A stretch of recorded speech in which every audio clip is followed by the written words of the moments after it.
Reset 2025. For some reason, a year that ends in 0 or 5 comes with it for me new energy, a new start, and a refresh of all these ideas and things I want to do. So I thought I'm going to do a series of the things I'm coming up with in 2025. Things like goal setting and goal planning, which will be this first part of the series. I'm planning to reorganize things such as my craft room. I'm also wanting to reorganize my recipe binders, which are behind me here. So I'm looking forward to sharing with you those goals I set, what I'm doing, how I put them into a different format this year. I'm taking you along with me on this journey for all the things that I'm resetting, and we'll see where we end up. All right, let's get started. This first video, I'm going to show you how I set my goals. For my goal setting, I have my new 2025 Laurel Denise planner here. I absolutely love this. It's the same format I had last year, just a different cover, different design. But there are two things I'm going to do before I ever enter anything into this planner. And that is the first thing, I'm going to have an at a glance, big view from my wall calendar for the whole year. I'm going to use these sheets out of this monthly plan book. And what I did was just made photocopies, but first I made the dates a Monday start to a Sunday finish. I like that format better, so I did that. I put labels on them, made copies, laminated the sheets, and then dated all of the months. So we're in my office and we're behind the door, and this is my work office at my home, and I have all of the 12 months here on the wall, and I just taped them just to keep them on here. And this is used for content creation. Now, before I get into more of the details of the goal planning and the goal setting, I want to give some context to what my goals and what everything would be about. One of the big things to know about goals and personal and professional is I do work full time. I work for a corporation and I do work from home, but I do work full time, 8 to 5, Monday through Friday, and I do have an office at a brick and mortar building, and I probably go in the office maybe on average about 1 to 3 times a month. There's activities, there's events, and then just to see the team. So I do have this Monday through Friday, 8 to 5, full time, where it is actually in technology, it's corporate, and also I'm in management. So I actually have a team. Now being in technology, that's why we can work from home with technology. But that is not what this is going to be about. What this is going to be about, this video is going to be about all the personal tools.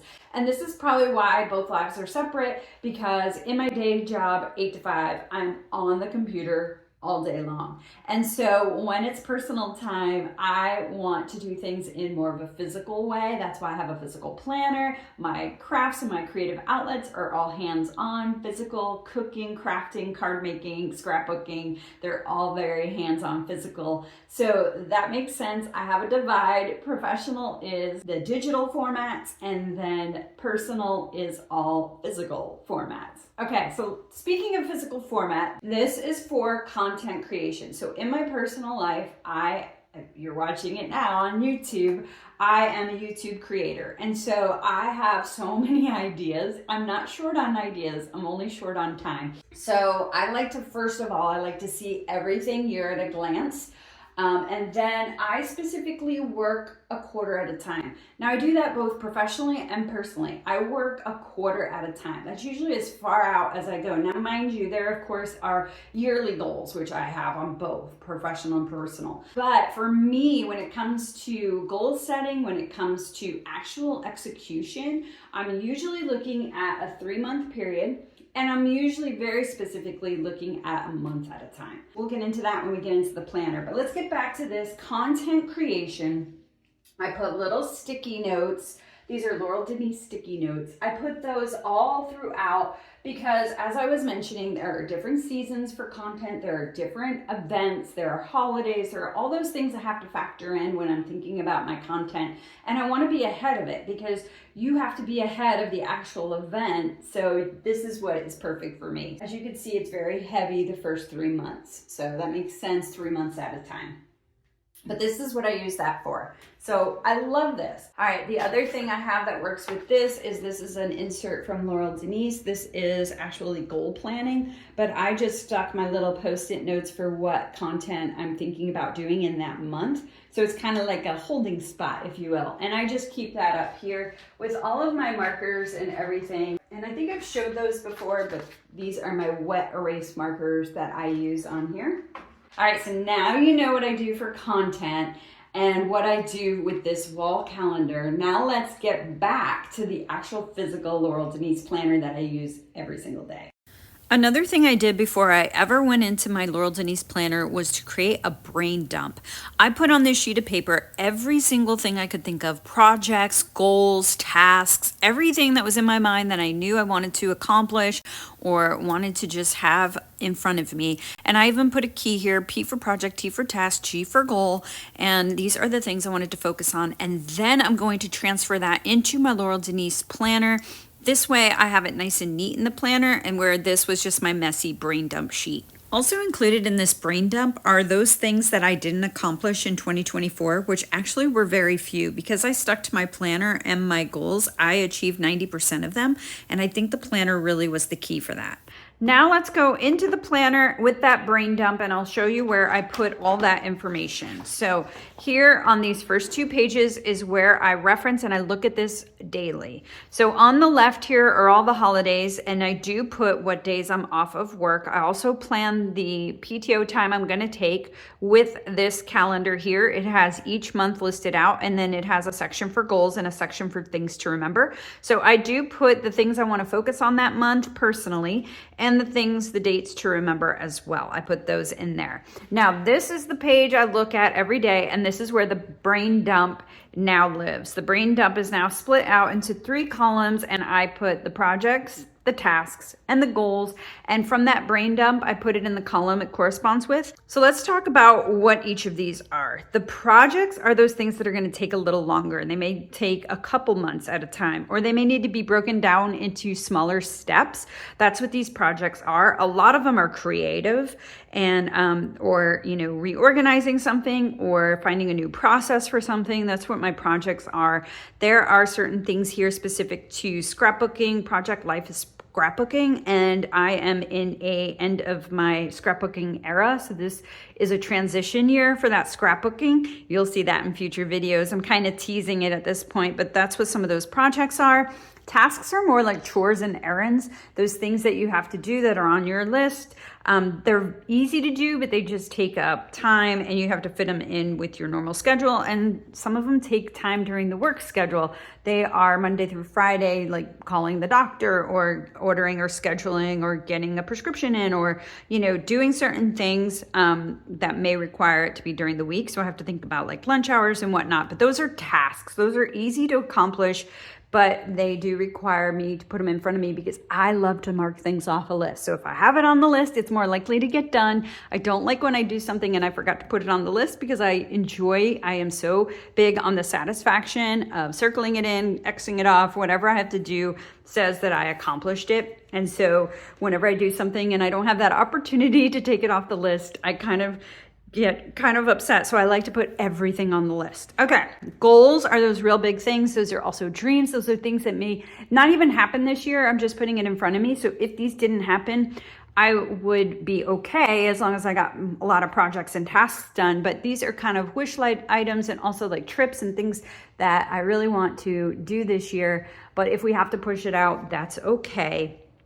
And I kind of dream a little big on this side here with the goals. All right, so that's how I break it out: projects, tasks, and goals. And then also I make sure that each of these, every month, we're doing something from each column. So that's how I'll get it accomplished. And then my little chart here, I try to put little J's, F, M's, trying to put the letter of the month. So I kind of am starting to break it out into the months over here. All right, so that's our brain dump. It's now in a clean and concise manner, and it's broken out into those 3 categories. Now that we have that, so we have the projects, tasks, and goals. Then we have for the whole year, you see here, I have these little dots, and those little dots are what end up here telling me that these would make me feel the most accomplished if I got those done in 2025. All right, so now I've got it all. I've got big picture, the brain dump. I've got a very specific central list for 2025 specifically, and they contain projects, tasks, and goals. So I am set. Now I go into each month. So let's look at a month spread. I go into each month and I set all of the appointments and schedules and things I have, and then I set my top 3, but where I really start is to do this month. So I list out everything I want to do that month, and then each week, what I love about Laurel Denise planners is that each week it flips, so you get the corresponding week with your month, with your list. So I put here what I want to get done this week, and then I put it into each day, and I try to do a top 3 per day. Now, time blocking doesn't happen as much per day because I'm doing that 8 to 5 job. So it's usually going to be the same. You'll see a lot of this being bare, but my top 3 are filled in. My to-do this week is filled in, and my to-do this month is always filled in.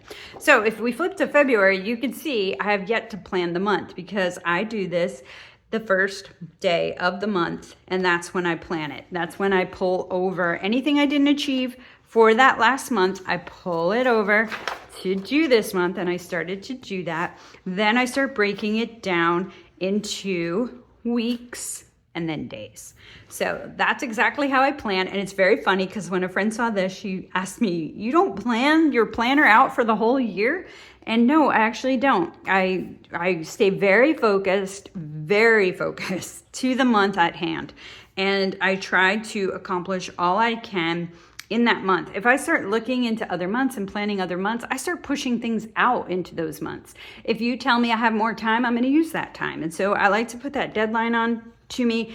And boy, when it gets down to that last week of the month, I am like cramming everything in that I can because I really want to accomplish what I said I would do in that month. It doesn't happen all the time. And if you see here, I started putting NMs, which means next month. So I'm pushing these. Another reason why I can't plan out all the way throughout is because some things don't get done and then they have to push. And if you already planned out February and here come all these things from January, I will get overwhelmed, depressed, and disappointed that I didn't achieve what I was supposed to. And now I've got a really busy month. So that's why I do 1 month at a time.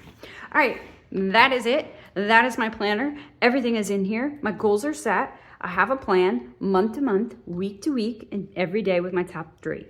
So that's how I use my planner. Love it. This is the only planner I have. I do have special inserts like this for meal planning. I do put this in here. This is the inventory of the fridge, freezer, and pantry. This inserts really nicely. I can put it anywhere in my planner, and then I can have that and also the meal plan for the week. And then in the back, I have all my notes and projects. I have different project things. And let's talk about that for a second when we talk about projects. Let's talk about the projects I've been working on and the things I'm going to be showing you in future videos, which are going to be organization. I have updated my scrap room. I've updated my scrap closet, and there was a whole bunch of gift wrap and a whole gift wrapping station that I had in my closet, and I moved it to another place in the house, and that is going to be in the next video, as well as recipe organizing. I'm going to organize my binders and creating processes. So that's another thing I'm trying to do this year is create processes, not specifically just goals, but some things need processes, specifically like all my photos and videos. As you can imagine, I'm acquiring so many videos